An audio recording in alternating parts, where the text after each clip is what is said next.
ഫഇന്നക തഖ്ളി വലാ യുഖ്ളാ അലൈക്. നിശ്ചയം നീ വിധിക്കുന്നവനാണ്, നിനക്കെതിരിൽ വിധിക്കപ്പെടുകയില്ല. ഇവിടെ ഓരോ കാര്യങ്ങളും നടക്കുന്നത് അള്ളാഹുവിന്റെ വിധികൾക്കനുസരിച്ചുകൊണ്ടാണ്. അവന്റെ വിധിയെ മറികടക്കാൻ ഒരാൾക്കും ഇവിടെ സാധ്യമല്ല. വഇന്നഹു ലാ യളില്ലു മൻ വാലൈത. നീ സഹായിച്ചവർ ഒരിക്കലും നിന്ദ്യരാവുകയില്ല. അള്ളാഹുവിന്റെ സഹായം കിട്ടിയാലേ എല്ലാവർക്കും സ്ഥാനമാനങ്ങളും ബഹുമതികളും കൈവരുകയുള്ളൂ എന്ന് നാം മനസ്സിലാക്കണം. വലാ യഇസ്സു മൻ ആദൈത.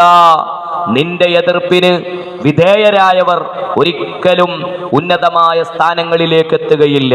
അള്ളാഹുവിന്റെ കോപത്തിന് വിധേയരായാൽ, അള്ളാഹുവിന്റെ ലഅനത്തിന് പാത്രീഭൂതരായാൽ അവർ ഒരിക്കലും വിജയിക്കുകയില്ല.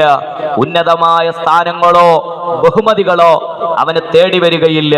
അള്ളാഹുവിന്റെ പ്രീതി കരഗതമാക്കി ജീവിക്കാൻ അള്ളാഹു നമുക്ക് തൗഫീക്ക് ചെയ്ത് അനുഗ്രഹിക്കുമാറാവട്ടെ.